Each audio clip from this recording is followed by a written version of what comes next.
صدقہ، خیرات، عطیہ، ہدیہ، فدیہ، زکوٰۃ، فطرانہ، عشر، نظر نیاز، یہ وہ کچھ الفاظ ہیں جو کچھ شرعی اصطلاحات ہیں، کچھ معاشرتی اصطلاحات ہیں جو معاشرے میں استعمال ہوتی ہیں. ان کے معانی اور مفاہیم کو سمجھیں. صدقہ، صدقہ اور خیرات یہ دونوں ایکسچینجیبل ورڈ ہیں. یہ اس مال کو کہتے ہیں جو آدمی اللہ تعالیٰ کی رضا اور اجر کے حاصل کرنے کے لیے کسی غریب اور ضرورت مند کو مالک بنا کر دے دیتا ہے. اس کو صدقہ اور خیرات کہتے ہیں.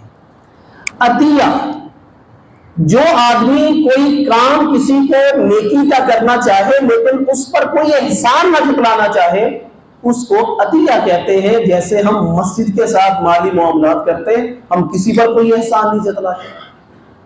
ہدیہ، جو آدمی محبت کو بڑھانے کے لیے، ایک دوسرے کے ساتھ معاملات استوار کرنے کے لیے، خالص اللہ کی رضا کے لیے، بغیر کسی حق کے کسی کو کوئی اپنی خوشی سے دیتا ہے تو اس کو ہدیہ، تحفہ اور گفٹ کہتے ہیں. نظر اور نیاز، جو آدمی کسی نیک لوگوں کے لیے، بزرگان دین کے لیے، اپنے ماں باپ کے لیے، کسی بھی اپنے استاد کے لیے، اپنے مربی کے لیے، کسی نیک شخصیت کے لیے، اگر تو وہ نظر اور نیاز اس کے لیے کرتا ہے کہ یہ میرے اس اللہ کے ولی کے قرب کا سبب بن جائے گا، تو پھر یہ حرام ہے. قرآن کریم میں اللہ فرماتے ہیں کہ کوئی تمہیں اللہ کے قریب نہیں کر سکتا، یہ بت اور یہ سارا کچھ جن کے لیے تم یہ سارا کچھ کرتے ہو. ہاں، اگر اپنے ماں باپ کے لیے، بزرگان دین کے لیے، اولیاء اللہ کے لیے ایصال ثواب کی غرض سے نفلی طور پر وہ خرچ کرتا ہے تو یہ اس کے لیے باعث اجر ہے. نظر اور نیاز ہو گئی. اب آگی زکوٰۃ. زکوٰۃ ہے انسان کے مال میں سے شریعت کے لگے بندے ضابطے کے تحت جتنے بھی آپ مالدار کیوں نہ ہو، شریعت کہتی ہے صرف 2.5% اللہ کے راستے میں زکوٰۃ دیں. اب آ گیا فدیہ. جیسے روزے چل رہے ہیں تو اگر کوئی آدمی روزہ رکھنے سے اپنی آئندہ زندگی میں بالکل نا امید ہو چکا ہو، اس بات کو ذرا اطمینان سے توجہ سے سمجھے. معاشرے کے اندر یہ بہت بڑی غلط فہمی ہے کہ اگر کوئی آدمی آج بیمار ہے، کوئی بہن بیٹی آج کسی خاص معاملات، برتھ کے معاملات میں وہ روزے نہیں رکھ رہی تو اس کا فدیہ نہیں دیا جائے گا، یہ تو ٹیمپریری معاملات ہے، مہینہ 20 دن گزریں گے تو یہ اپنی معمول کی زندگی میں آ جائے گا. اسی طرح اگر کوئی ضعیف آدمی، کوئی مریض آدمی اس موسم کے روزے نہیں رکھ سکتا، وہ زیادہ سردی کے روزے رکھ سکتا ہے تو اس کے لیے بھی فدیہ روزے کا دینا جائز نہیں ہے. کوئی سفر پر چلا گیا ہے تو اس کے لیے بھی فدیہ دینا روزے کا جائز نہیں ہے.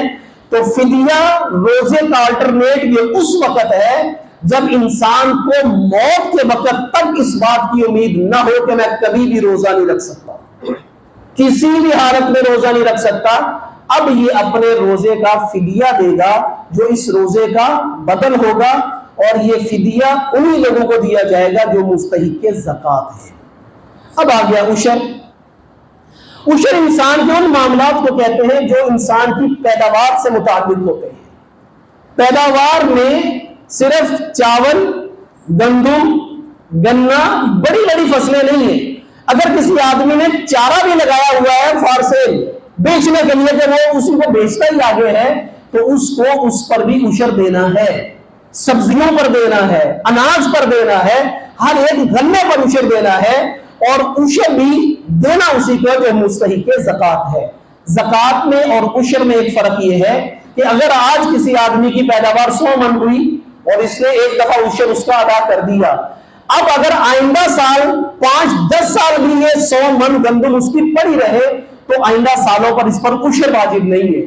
عشر زندگی میں ایک ہی مرتبہ ایک ہی پیداوار میں اسی سال پر ہوتا ہے، اور زکوٰۃ آئندہ سال پھر مال کا حساب کیا جائے گا، اور ہر سال نئے نئے طریقے سے زکوٰۃ جتنا مال ہوگا اس کے اعتبار سے لازم اور واجب ہوگی. یہ تقریباً میں نے وہ ساری باتیں آپ کو بتا دی ہیں جو معاشرے میں ہوتی ہیں. صدقہ خیرات کرو، نیاز کرو، عطیہ دو، ہدیہ دو، کسی کو دو، خیرات، یہ جتنے بھی معاملات ہیں وہ سارے کے سارے الفاظ یہ ہیں. وآخر دعوانا الحمدللہ رب العالمین.